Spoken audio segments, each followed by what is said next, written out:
make sure to give my dad a 5-star review. Make sure to like and subscribe to his YouTube. Thank you for listening and enjoy the show. An abortion case recently, and everyone went down there, and they were all talking about, just the broader, like, there were some religious people here on the right, and there were some secular abortion rights demonstrators here on the left. But if you took 10 steps back, that wasn't true. There was a bunch of clergy behind the abortion rights supporters, and there were a bunch of clergy over of different traditions, and a bunch of secular activists and the anti-abortion position.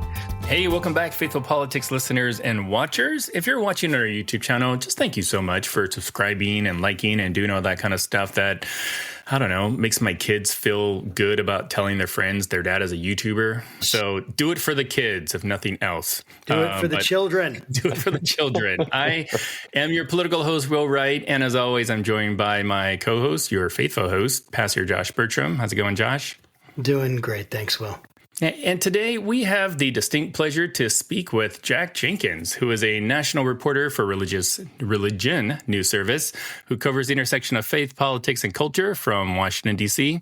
He's known for his deep reporting on topics ranging from Christian nationalism to immigrant-led faith movements to the inner workings of major religious institutions. He holds an MDiv from Harvard Divinity School and is the author of American Prophets, a widely cited exploration of progressive religious activism in the United States. And welcome to the show, Jack. Thanks so much for having me. I appreciate it. Yeah, and we were just saying before the show, and I just want to make sure that I say this on air, is that I have been really looking forward to speaking with you for a very long time since your claim to fame in the documentary The Family. Yeah. And I was like, boy, this guy really knows stuff about stuff. I really want to get him on. And since yes. I had the other person in that documentary on the show, Doug Burleigh, on the show, yeah. it just seems like you coming on, completes the full circle. So thank you. Absolutely. Happy to be here. We can now die happy men. Yes, absolutely. Absolutely. But, completed the circle. Like this space, you're a religious reporter and we've spoken to a lot of them on the show, and it just seems like an interesting niche to decide to become, one, a journalist, but then a journalist in the religious space. So kind of walk us through, how did Jack Jenkins become the person he is today and the profession that he is doing great in? Well, first of all, thank you. But no, the short answer is by accident. There's a lot of people who, grow up wanting to become journalists. They go to journalism school. They study the craft. I did none of those things. I studied religion in undergrad, and I grew up in the South, where religion was a big part of my life and a big part of just the world that I lived in. A common way of meeting someone when I was growing up is first you ask them their name, then you ask them where they go to church, right? And that was just how you got to know people. And then when I was in divinity school, I was technically pursuing ordination in a tradition, but I was still not really sure I wanted to do it. And long story short, I ended up having to kill time one summer where I needed to do a summer internship, and what I was supposed to do had changed. And so a buddy of mine had interned for Religion News Service, and there was a establishing tradition there of a couple of folks ahead of me in grad school who had interned there. And I'd never written a story. I'd written blog posts that I thought were really great, but all four people that read them, I have no idea what they thought about them. Same. and then the then editor-in-chief of Religion News Service called me back a couple months later, right before the summer break started, and was like, "Do you want to be our social media intern?" And I was like, "Yeah, can I write too?" And he was like, "Sure, come on down." And I was like, "All right." And my first piece was a disaster, and he kindly brought me into his office and walked me through. He's like, "You have all the great reporting in here. You just don't put them anywhere where it's supposed to be."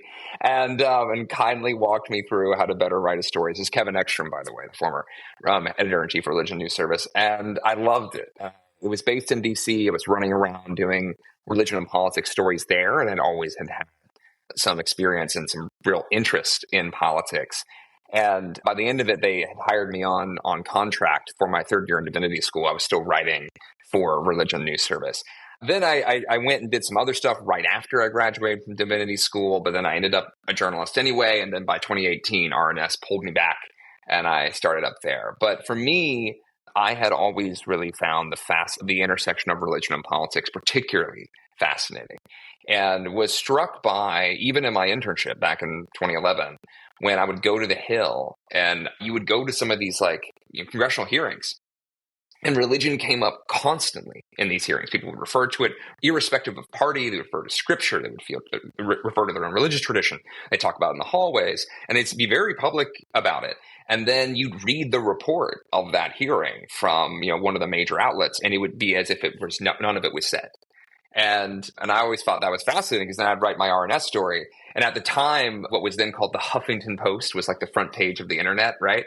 And they were a subscriber of Religion News Service, and they would just run my stories. I would file them by 3, and by the time I got home at 5:30, it would be up on the front page of the Huffington Post, which was the coolest thing in the world for an intern.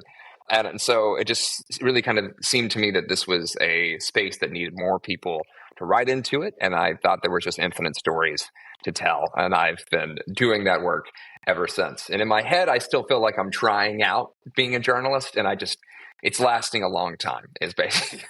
That's so funny. When Will and I, you have a yeah. Just real fast, because one thing, actually a couple things you said there really made me think.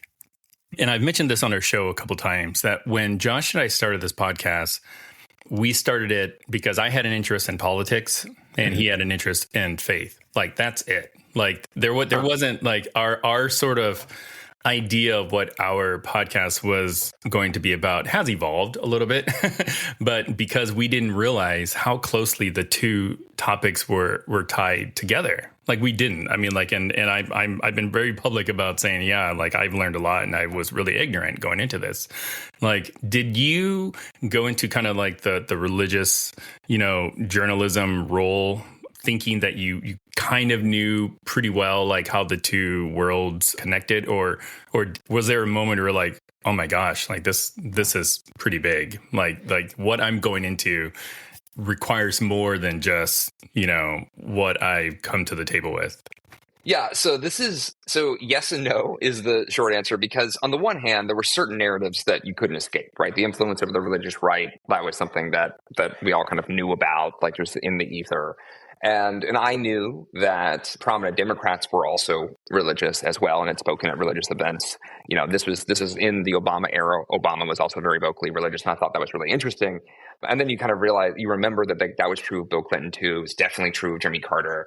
It was obviously true of George W. Bush. And so I had that kind of top line understanding. But frankly, I didn't even fully appreciate what that meant in practice until you go and see it. And so I mentioned that story of kind of just being on the Hill and seeing that sort of stuff.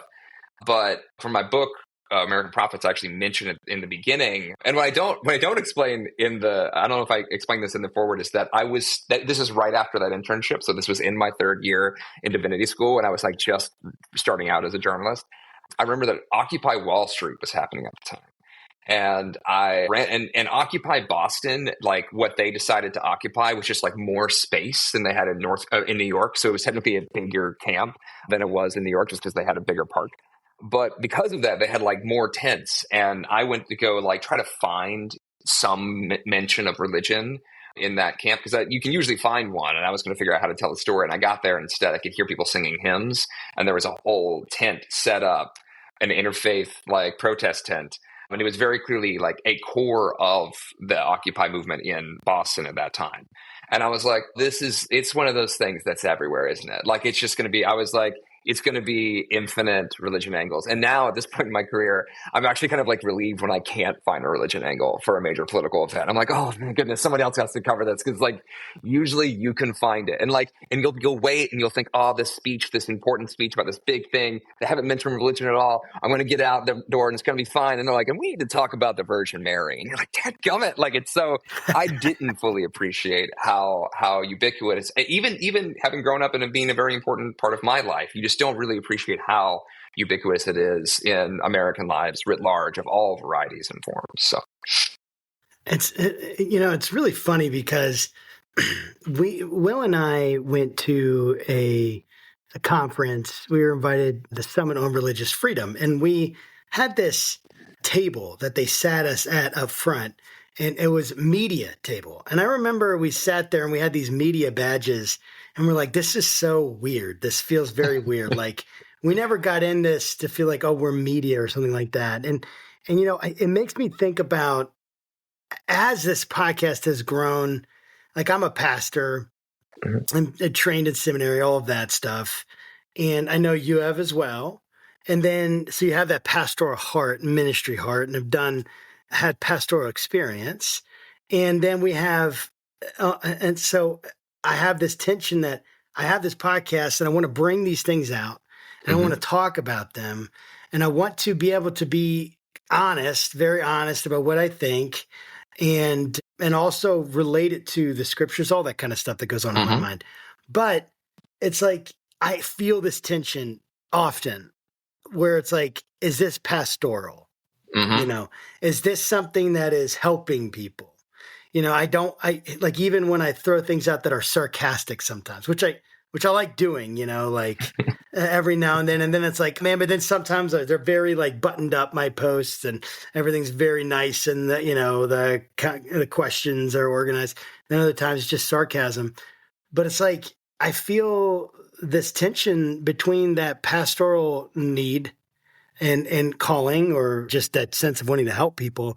And then almost this sense of trying to get things out that might be controversial or might, that will be controversial and that are going to get people riled up. And to some extent, how do you handle that tension? It's like a giant existential question for a journalist. Long question, long explanation for a short question. But how do you handle? Which one wins? Does it just depend? Which side? I mean, so first of all, I appreciate the question for a few reasons. One, for the record, y'all are media. Like I know it can be a weird thing, but like podcasts can be one of the main ways that people access literally any information now. It's so true. as hard as folks like I work, like y'all get scoops sometimes way before we ever do. Like, so I mean, like given the list of people that I know that you've interviewed, I think you guys have something that they've told you that is probably relevant right now as those people emerge and become more famous. So I point that out because similarly, I work at a tiny little outlet that luckily, unfortunately for us, has the capacity to randomly like land national stories every once in a while. And actually more frequently these days, we have a partnership with both the Associated Press and NPR. So you can't get away with just like, I'm going to write this story, maybe like no one will pay attention to it. That can hang heavy over what we write at our outlet as well. So, but to answer your question, I will say that there is a degree to which I'm sure all journalists struggle with this, right? Like just the human element of being a person when you're talking to someone who you may, one, vehemently disagree with, right? Or two, has gone through something horrific and traumatic, and they're like sharing that story with you. And all you want to do is just like try to comfort them, right? And or any number of stories like that I have reported on, where the instinct for me, not just there's the human element, but like you said, I have also been trained in pastoral care in my life, and so there's like the parts of there's neurons that fire, right? In practice, what that has, I think, what I have benefited from is that I know certain ways of communicating with people that are not disingenuous. Like the line for a journalist, they can't be disingenuous to the profession that I work in. I can't pretend to be in a certain kind of relationship with someone when I'm not, at least not unless you're doing like deep, like undercover investigative journalism, which is a whole ethical conversation unto itself. But it does allow you to kind of talk to people in a different way than a dry journalist might be able to. At the same time, I mean, a difficult thing about, and I should also note, like, another part of being a journalist is like, I talk to people that I deeply agree with and deeply disagree with on a regular basis. And the pendulum swings that I go through in the week pretty wide. But for me, I don't believe that journalists can be unbiased. I think that's like, bias is inherent to the human condition. But I think the virtuous call of a journalist is to recognize that about yourself and to push forward through it anyway. And I'm sure that this can come from a variety of different places, trainings and life experiences, but I do actually, the pastoral training that I have had has actually proven very helpful there, because pastors also have to talk to a lot of people who might be sharing things with them that they're deeply unsettled by or deeply disagree with. And so long as it's not a mandated reporter situation, like, you have to be there and sit with that person of any walk of life. And so as a reporter, like that muscle gets flexed all the time. And so it has been difficult throughout my career to like, you can't take that extra step and try to like dwell with someone, right? But you can tell that person's story with integrity and grace. And that is something, a precious gift that as a journalist I'm given that most human beings are not. Y'all get to do that too. You're able to tell and articulate someone's story and share it with the rest of the world. And that's a great responsibility, right? Particularly for me when I'm like taking that story and then it's not just what they say, it's like trying to craft that for the reader. And so I try to pump a lot of that similar, emphasis of things I've learned in divinity school into that process, because I have to care for both the person that is giving me their story and the reader at the same time. And the truth is what wins out. That's my job. But, doing your best to do that in a way that's responsible is something that I take pretty seriously. So that's a long-winded way of saying that I don't think I'm ever going to square that circle. I think it's good to constantly struggle with that dual impulse and in every interview that I do. And so I've kind of gotten used to the struggle, if that makes any sense, as opposed to found an answer for it. Yeah. I mean, like, so as a religious reporter, I mean, I feel like, and correct me if I'm wrong, a religious reporter is cut from, I think, a different cloth than like a non-religious reporter. And what I mean by that is, like, we've spoken to a lot of reporters on this show and we have a great respect for them. We love what they do. We think the work they're doing is necessary. But it seems like, one reporter covering a story about, we'll say like Kim Davis, applying again to overturn Obergefell, like on the surface, most people probably wouldn't automatically attribute that as being like a religious story. But then you see folks like, Alliance Defending Freedom, like you see these cast of characters that a religious reporter like yourself be like, oh, okay, that's a red flag, that tells me I should probably look at that a little bit closer. So help me walk through like what is it about religious reporting that's different than, I don't know, secular reporting? I'm not really quite sure how you classify it. Yeah. And it's so like, I work for Religion News Service, which is a secular outlet that covers religion, right? And I know there's a bit of variability in here. So I belong to the Religion News Writers Association. That's our little trade hangout thing. We get a conference every year where we can all like hang out. And I will say the religion reporters, because I also spend a lot of time with political reporters who are awesome, great, fantastic human beings. Religion reporters are like generally like really nice. And like, I don't want to make a one-to-one correlation that's because they're religious, because a lot of them aren't. Covering religion does not necessarily mean that you are religious. But I like the topic, like I don't know what it is about them, but like it's a generally pretty kind, gracious crew. But I also think that there is this, I think any reporter can cover any topic well, irrespective of their background and training, so long as they really take the subject matter seriously. But the advantage that religion reporters have is that, like, when I hear about Kim Davis, right, it's not just Kim Davis, right? Like, it's about the organizations that, like you said, are representing her, and also this very specific and very small religious tradition that she hails from, which the average person doesn't know a whole lot about. And I didn't either when the Kim Davis story first emerged, but I knew somebody who knew somebody, right? And I was able to track that down. And what you're doing is you're learning about the context in which someone emerges. It's not just a filing in court. It's like human beings making an argument in public. And then I'm also aware of the religious people who vehemently disagree with Kim Davis, right? And that they're making different religious arguments as well. So to give you an idea, I've gone before to cover protests in front of the Supreme Court around LGBTQ issues, as well as abortion in particular.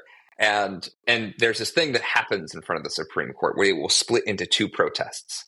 And they often sometimes actually put up like barricades between the two protests. And they both have like stages and like megaphones, and like they're like, speaking equally as loudly to their very different constituencies. But, everyone else, I remember there was an abortion case recently and everyone went down there and they were all talking about, just the broader, like there were some religious people here on the right and there were some like secular abortion rights demonstrators here on the left. But if you took 10 steps back, that wasn't true. There was a bunch of clergy behind the abortion rights supporters, and there were a bunch of clergy over of different traditions, and a bunch of secular activists and the anti-abortion position. So I was like, well, this is actually a far more interesting story than I was expecting. I was going up to some of these anti-abortion activists, and I was like, okay, so what religious tradition do you claim? They're like, oh, I actually don't have one. I'm not religious. That's not why I oppose abortion. And then I go over and there's 3 collared clergy that are like, let me tell you why women should have the right to choose. And so the reality is that I think we flexibly see a more complex story because religion is so complex and has so many different permutations. It is instinctive for us to see kind of hints and homages to these things that are scripture or are prayers or symbols that a lot of times aren't things that the average person would catch. But when you find out about them, you realize that this is formative for the person who's speaking, that this is how they were raised. It's the community to which they belong. And it frankly offers you more insight to what is happening than if you just ignored it altogether. One other example that I'll shut up about this is I mentioned earlier about how, there were these congressional hearings where people would mention religion and you wouldn't note of it. When former House Speaker Nancy Pelosi, when she gave her I'm not going to be speaker anymore speech, a third of the speech roughly was her talking about religion. And if you went and read the Washington Post write up of it, I don't want to pick the Washington Post. I don't remember if it was the Post or the Times, but the big outlets, it's like that section of the speech wasn't there. And it's because a lot of those reporters aren't trained to worry about that. They're concerned about, okay, let me talk about this specific policy issue. A lot of the reporters on the Hill specialize in specific policies or specific caucuses. Whereas for me, I'm more interested in this bigger story that's being told. And so I, write about the fact when she's announcing her resignation from that position that she's drawing on heavily on her Catholicism, which she does all the time. It's one of those things where if you go to her speeches, she often appeals to her Catholicism, but it's just not covered in the same way. So I think that reflex to look for the complexity and to look for little things that other people might miss is part of, I think, what distinguishes us from other reporters. And like I said, we also aren't as cutthroat. I'm sure we are at some degree than some of our fellow reporters. You all are just passive aggressively cutthroat. Yeah. It's are you sure you want to cover that? We're just bless your hearting all over the place. Bless your heart. Yeah. Quick follow up. Is the majority of the religious coverage Christian based, or how do you go about, if I don't want to send the non-Muslim reporter, to a Muslim event, how does that whole thing work? So it depends, right? So before RNS, I was the only religion reporter at a newsroom of 40. So it was me. It didn't matter what the religion was, I was covering it. And that's actually where my divinity school background came in real handy, just because my divinity school was multi-faith. There was multiple paths. And so I had less about the education, more just I knew people from other religious traditions and had hung out with them in their worship spaces. And that was deeply informative for me being able to navigate different religion spaces. Now I work at RNS, where we have people with dedicated subbeats that are dedicated, for instance, to Judaism, to Islam, to Hinduism. We have people who do that kind of work. But the reality is that that's incredibly rare. And most, the New York Times, I think, has 2, maybe 3 religion reporters. The Post has 1. Most of the major cable outlets have 0. So, most of the religion reporting you're going to stumble across are from people who are reporting on people who are different than them. Now, I will say there are 2 things that are interesting about that. One is that sometimes that can be a superpower for a reporter, being of a different religious tradition than the one they're covering. So long as they take that tradition seriously, so long as they're doing the work to try to report on them accurately and fairly, then sometimes that allows the reporter to ask bigger questions and more fundamental questions that might otherwise come up by somebody who's already in that tradition. And that can be more edifying for the reader. Conversely, having far more expertise in that tradition can sometimes be very important, right? So one of my subbeats for RNS for a while was Catholicism. I was a religion and politics reporter and also Catholicism on the side. And a lot of my Catholicism reporting was also religion and politics reporting. But I had to learn a lot There's a lot of words. There's a lot of things in Latin that I did not know, and I'm not Catholic. I was not raised Catholic. There's hardly anyone in my family that's Catholic. I can't think of anyone right now, and so that was a thing where, again, I was leaning on experiences and education that I'd had in the past. It is usually better to have someone with that expertise to be doing that kind of coverage, which is, if you've ever made the mistake of following me on any social media, an axiom that I repeat like weekly is hire more religion reporters. And that's kind of what I'm referring to. Like, if you want better stories out of the Church of Jesus Christ of Latter-day Saints, you should probably have someone from that tradition based in Salt Lake City who could do a ton of great work.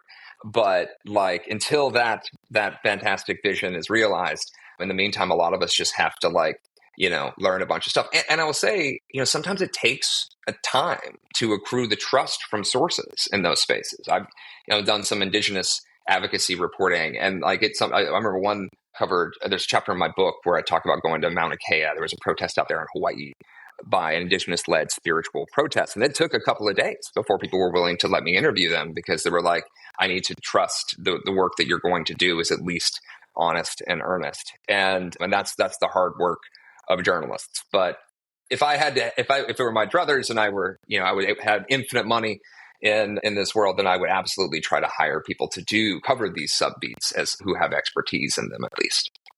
Oh, I really love that vision. I hope that more people hire more reporters. You heard it here, folks.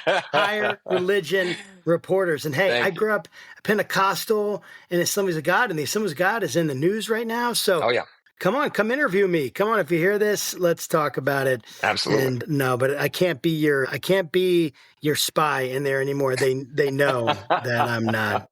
I'm no longer a credential. We call them sources, not spies. Yes, that's true. That's right. Sources, of course. It's different. Sources. It's different. Yes, absolutely. I agree. You report on a lot of public-facing faith movements, right? Also, you do quieter faith movements, and even networks like the one where I guess it wasn't quiet. It was quiet, and then it became not quiet in the family, and then maybe it's more quiet now. I don't know. This is kind of where the question is going. Yeah, it's like when we think about the National Prayer Breakfast, and again, I don't have a negative nor positive view necessarily of the National Prayer Breakfast. I think it's great to get together and pray. I understand some of the controversy behind that. When we had why am I forgetting his name? Come on, Will, you just told me. Doug Burley. Doug Burley, yes, and he was great in his book, and I liked him. But anyway, I can like all sorts of people. That doesn't mean they don't do bad things. You know what I mean? And here's my question: what did you learn through this about how religion and religious actors wield power in American politics? How has that, where have your instincts gone with that? Yeah, I think that I might give an unsatisfying answer. So in the family, for instance, the reporting that I focused on and why I ended up in that documentary, which for the record was as much a surprise to me as it was to anyone else. I did that interview, forgot about it, and I got an email that year later that was like, hey, you're on Netflix. I was like, oh, that's okay. hilarious. But my narrow concern there was, and I talk about it a little bit in the documentary, is that, the prayer breakfast itself was such a unique event. There was concerns about vetting. There was concerns about that sort of stuff. And I was like, that seems the cynical reporter part of me is that there are sometimes bad actors that exploit even the best intentioned scenarios, right? And so when you have something like that that's repeatedly happening on a regular basis that allows you to get close to power, what could occur? And as it turned out, there was at least one bad actor that ended up in an indictment. You can go see the documentary for more. But, I think what's been interesting to watch is that religion really is multiple things at once. And this is where I think the answer might get unsatisfying, because on the one hand, it is absolutely true that religion is a power structure and it can operate that way. That is not unique to any specific religious tradition. It can, any religion that ends up cloven to power or attached to power will often reflexively hold on to that power. And so then religion can become a version of coercion or control. It can be a way of pushing through legislation or balancing it on certain ideas and notions and theological concepts. We see that all the time. And again, that's not even unique to either party. We appeals to faith have been just a part of American politics throughout its history with a myriad of different ends. What's also fascinating, when I think it's talked about less, is that it's also like one of the core vehicles through which people resist power.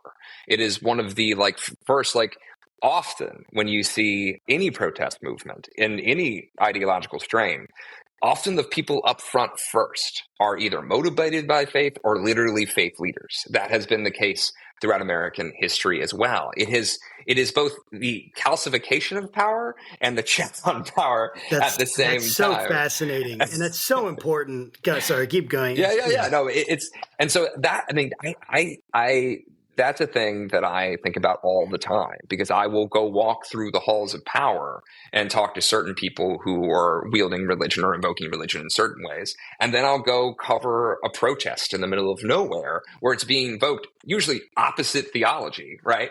And then sometimes it'll be like, there's a lot that exists in the middle there, and how people engage with religious institutions can sometimes, the benign can become political, right? One of my colleagues, Bob Smetana, just wrote a whole book kind of about how religion has long created a backbone of like disaster assistance. And as people become less affiliated with religious institutions in America, those disaster assistance groups are dying. And that has like immediate repercussions for the aftermath of a disaster, of a hurricane or tornadoes or what have you. And that's, that in that scenario, that's religion just like literally as a thing that exists to like help people out. And it can have political impacts as a result that isn't even really necessarily connected to any of the power players, as it were, or any of the immediate advocates and activists on the other end of the power spectrum. So this is what I'm serious when I say like religion can be equally and passionately articulated in very different places in American politics with very different ends. It is very rare when those two things interact. That's my favorite moment, when like when those two entities like on the different ends of the power structure actually get to talk to each other. It's exceedingly rare. It's usually more around or at each other. But that's a big project that I think about a lot, is how religion just articulates differently. That's really interesting, because I know that. So Brian Kaler in his book Baptized in America, he sort of like contrasts these sort of like two different worlds, Republicans and Democrats, of using scripture in ways that sort of further their own agendas. And what you just said makes perfect sense. I mean, I don't know why people wouldn't do that, but like, would you say, based on your reporting, just being aware of like the arguments theologically from both sides, like, are you seeing like a new theology of sorts? like in the sense of, you go to one protest, for the thing, they're using scripture to support their argument. And then you go to the anti-protest that's against the thing, and they're using scripture that's against, the action. And it always seems like, how is that even possible? Like both you guys believe in God, like you're going to have God fight against himself. So what are you seeing as far as like theological splintering along the political lines? Yeah, I will say, I think your question is actually more specific of this, but just to kind of give some framing, Mike Johnson is famously and very proudly a person of faith, Southern Baptist, an evangelical. He will sometimes open up press conferences by reading scripture. And he's talked very much about how that was a big part of his career. You mentioned Alliance Defending Freedom. That's part of his background as well.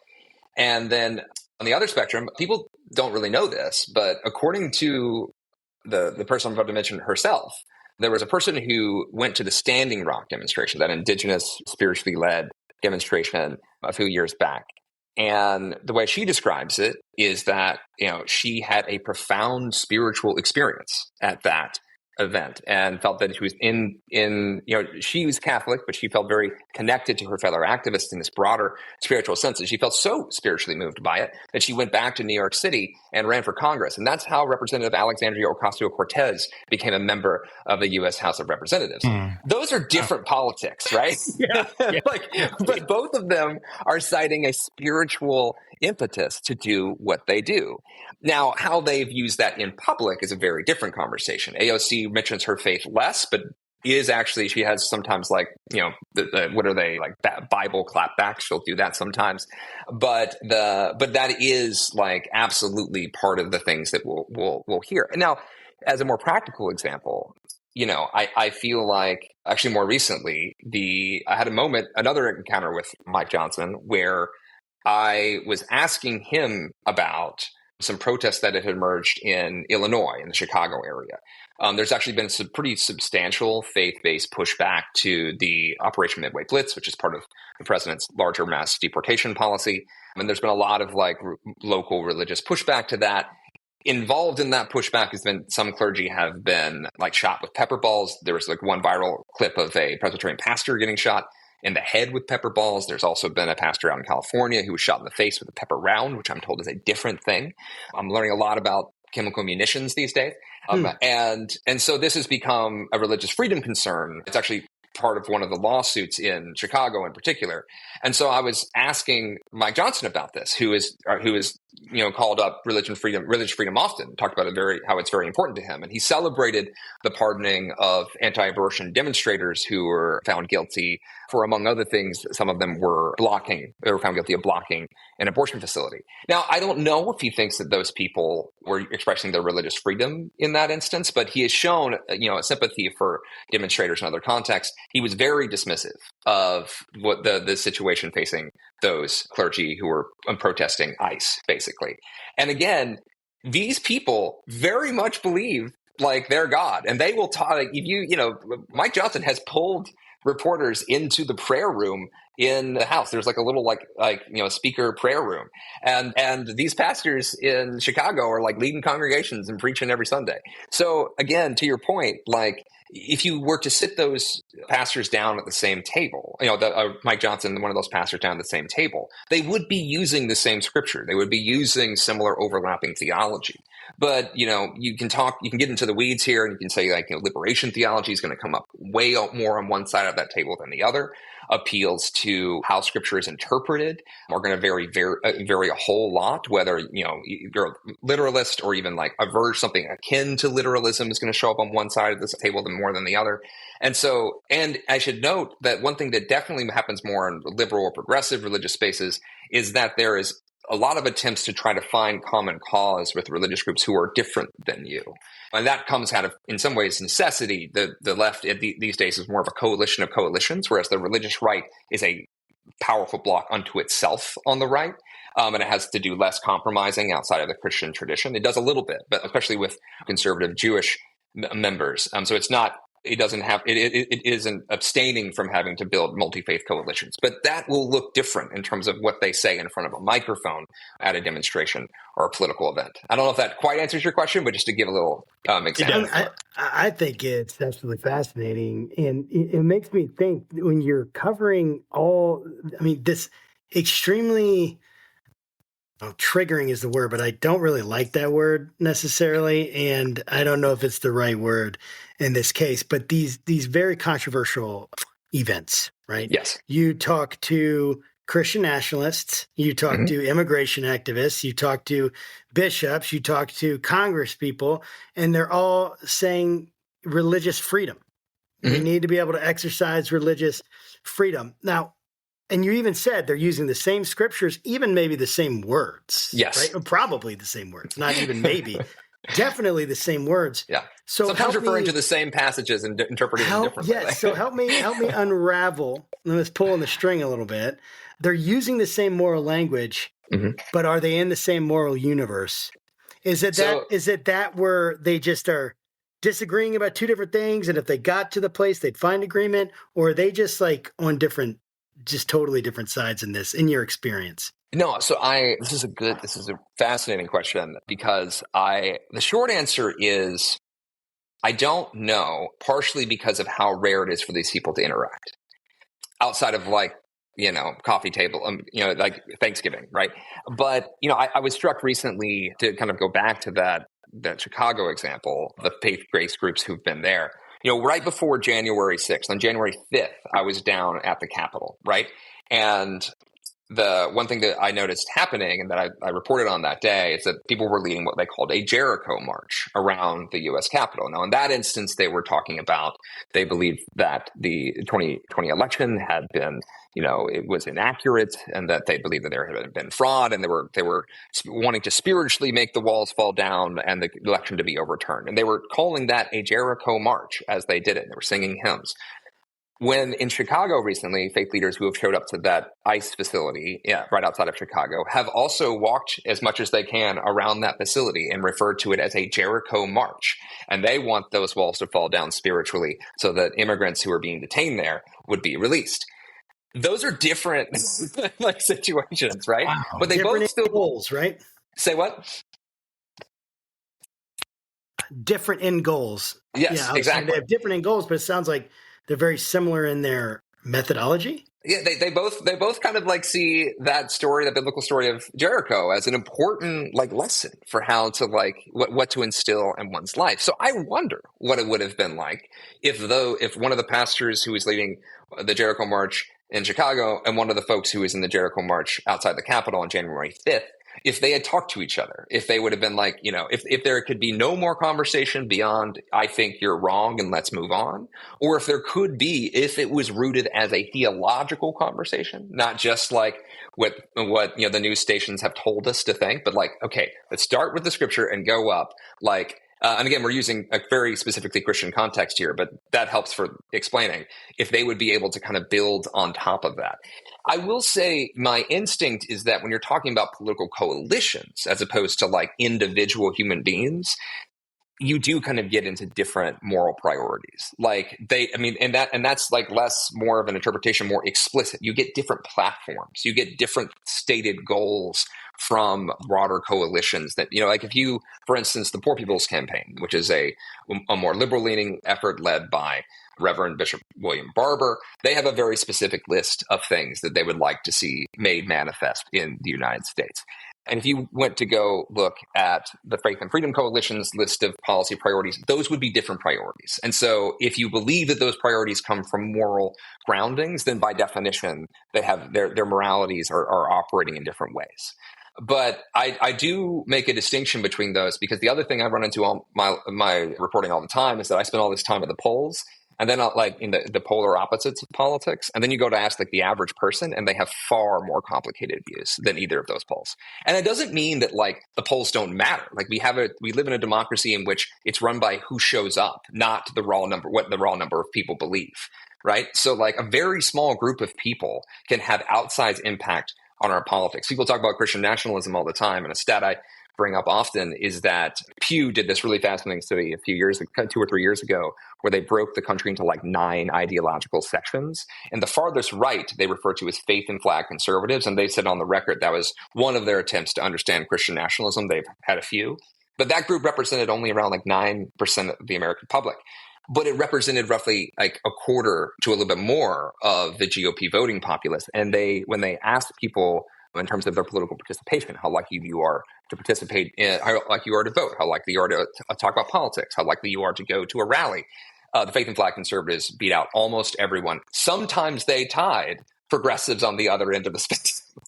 But that's a thing to remember, is that everybody in this center place often has more complicated, even theological views, but we can be run as a country, by our polarized, activated spaces. So I think we live in an interesting time when it kind of seems like the raw number of people activated keeps getting bigger. And so I don't know what that leads to, but it's a roundabout way of saying that I think that there's certainly the camps and organizations that just have different moral priorities, but I wonder a lot about what would happen if you got them to actually have and particularly not the folks who are heads of these organizations, but maybe people who believe those things in their everyday lives. If they talk to somebody who is a person of faith, but in a different camp than them, what that conversation would be like.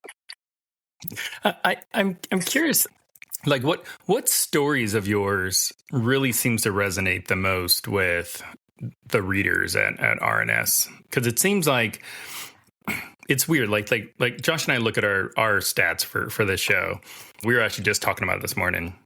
There was a time when anytime we did a show about Trump, it's like we would have double the number of downloads than anything. But we didn't want to have a show completely about Trump, Yeah. And now it's like any show we do where we talk about Christian nationalism seems to do incredibly, like, just way better than any of our other episodes. So I'm curious, like, are you seeing sort of like the, I don't know, the interest of America sort of move and shift, or has there been sort of like one storyline that seems to always hit? Yeah, I mean, I got to be transparent here. I'm a religion and politics reporter. So like the things I write about, like politics, can often land for reasons that are just like, I mean, I'll give you a recent example that I thought was kind of fascinating. Up until this year, of 7 of the 10 or 11 groups that would partner with the federal government to resettle refugees after they've arrived were faith-based, right? That number has reduced because the Trump administration has shut down the refugee program entirely. There are no refugees coming into the country, except they made an exception for Afrikaners from South Africa. So one of those groups was the Episcopal Migration Ministries, a ministry of the Episcopal Church. And so they weren't resettling anybody, I should note that this is actually a subject of active litigation filed by faith groups against the Trump administration to restart the refugee program. But then when they learned that they were going to have to resettle Afrikaners instead, the Episcopal Church, and I got to break this story, said, yeah, we're just not going to do this anymore. We're just not going to be part of this program anymore. We're not going to partner with the federal government. And so I broke that story. Now, because of the atomization of social media at this point in American history, a fascinating thing happened where, in particular, on both Blue Sky and Twitter or X, that story went viral instantly. It became like a whole thing, but for different reasons. Like weird. Like the Blue Sky, they were like, Episcopal Church is a hero. And like Twitter, like it got all the way up to Vice President Vance was like, this is insane. and it was like the two incredibly different reactions to the same story. And they were both capturing people's attention. Now, I know that my colleagues at RNS write stories that aren't necessarily always tied up in politics. And those can actually go off really high as well, just like interesting figures. Like I live in the politics world, so I like forget that there's all this other stuff happening in people's lives. And so like religious figures that, have a scandal, even a minor one, will like suddenly take off. Or a religious figure who just has like a really interesting perspective on gardening. Sometimes those will just like kick off, right? Because I do think we're at an interesting place where while religious disaffiliation is very high, people's quest for meaning making has gone nowhere, right? And so sometimes, I have colleagues who, cover younger Americans who are often disaffiliated from a religious tradition, but still kind of like do religious adjacent things or might interact with religion differently. And those stories will sometimes take traction as well. But for me this year, I've been very busy and my stories tend to, I'll cover things the Trump administration does, and those will do very well. And I'll cover things that the groups that are protesting Trump administration, and those will also do very well. I got to, when President Trump changed his religious affiliation back in 2020, I broke that story because he technically told me it was a written interview. It was an unusual style, but like it was a statement of the White House that Trump was changing his religious affiliation from Presbyterian to non-denominational Christian. And so that story did very well as well. And so, the thing about RNS is that because we cover such a wide spectrum of people, I will be at a very liberal protest one week and at the National Conservatism Conference the next. You end up building different audiences, if that makes any sense. But generally speaking, for my work as a religion and politics reporter, immigration in particular is a very active space right now. And anything that kind of touches that flashpoint of the high level of our politics and particularly disagreements in that space, particularly prominent challenges to the Trump administration or prominent moves by the Trump administration that impact people of faith are what tend to get the most attention.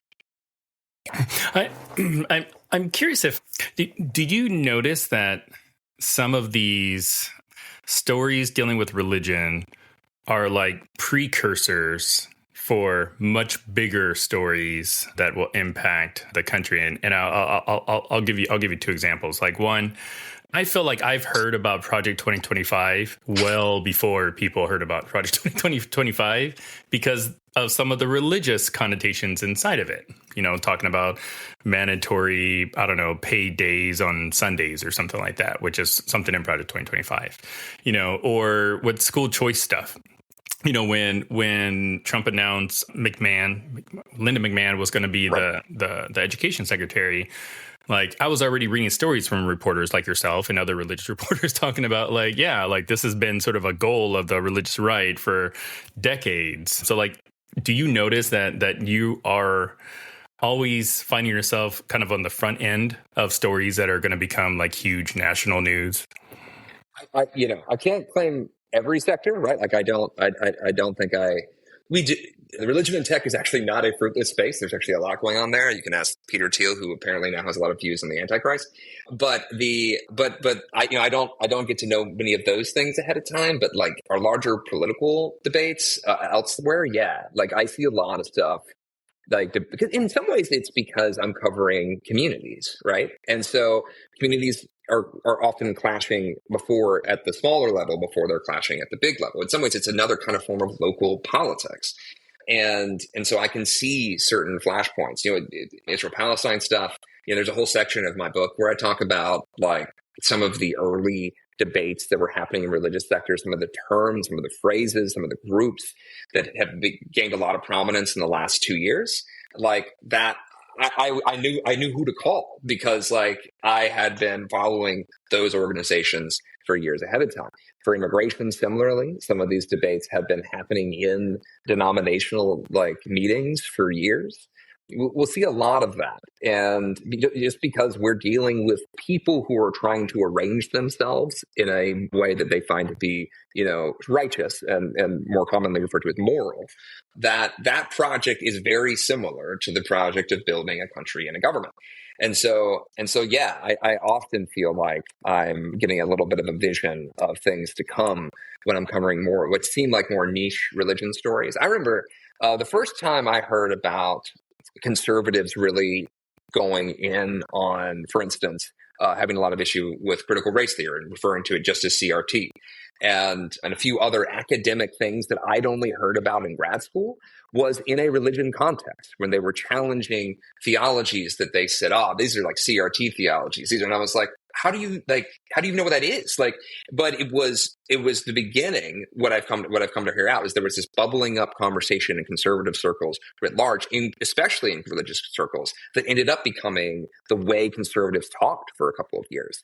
And you can see very similar things happen on the left as well. I can assure you of that. A lot of the policy debates and conversations are often happening in religious spaces ahead of time as well. So. Man, I just think that is so indicative of our culture that people in America are, you know, like there's religion is always going to be here at some level and it's going to influence things at some level. And instead of like having this almost like love-hate relationship with it, or like even antagonistic relationship, like learning how to just accept it, learning how to know this is part of the cultural landscape. And we have to learn how to work through this together. And you have spent your days, you know, documenting conflict, doing things, abuse of power, looking at people's courage under fire, courage, like when their deepest convictions are being lived out and also challenged. And here's my question. Of all this stuff that you've seen, and this is my last question, of all the stuff that you've seen and reported on, how do you, or rather, what is one thing that you've seen, or maybe a couple, that you're like, man, if this scaled, it could actually change the country in a really good way. If more people did this, if this got out, if this was able to scale, some genius like Elon Musk actually came around and did something with this and brought it out to scale, what have you seen anything like that? What would that be? Or what would it be? You haven't seen it, but what might it be? Well, I will again give an unsatisfying answer, which is that I have seen a fascinating thing in my work, which is that I have been in hyper partisan polarized spaces a lot. And then I've also just been in a lot of like small, mosques, synagogues, churches in the middle of nowhere. And one thing that just comes up a lot, and this is I mentioned, like, religion can manifest in very different ways. It can be a tool of power and of controlling power. It can also be a way of challenging power. But religion often, and I think a lot of the people I interview would say religion at its best, reflexively is a place that tries to offer comfort. And it's actually kind of wild to see, right? And a lot of the people who partner with religious traditions would be quick to note that, human compassion is not something that religion has a monopoly on. But, one thing that you see is that despite those polarized pieces, are folks who just want to show, like, those small religious communities are often reflexively compassionate to people in front of them, even if they even disagree. And I remember this one story I wrote really early on in my career was a border story.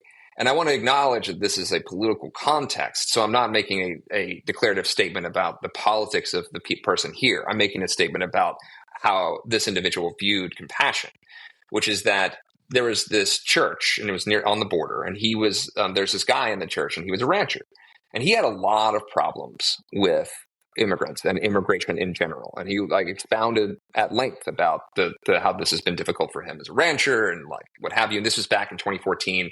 It's a different context than we operate underneath now, but he was kind of discussing his issues with that. But he's talking to me. He is putting toothpaste and soap and whatever in these bags that were going to immigrants that had come across the border that were then being put into detention facilities before they got a court date and released. And I was like, I feel like I'm getting two different vibes here, man. I feel like you're telling a lot. And he goes, oh, well, I mean, this is him talking. He's like, I'm a Christian.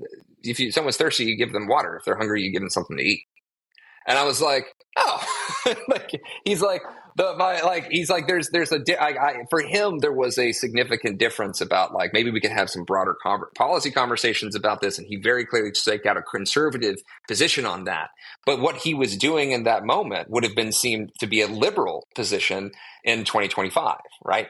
And so but for him, that's because his faith was not owned by a political party. It was like a thing that existed apart from that and guided him irrespective of what political parties told him to be. Now, I don't pretend that is an easy square to circle for any number of people. And that I think for a lot of folks, they would argue that they don't have the luxury of being able to avoid making significant moral decisions that don't land them on one side of an ideological line or another.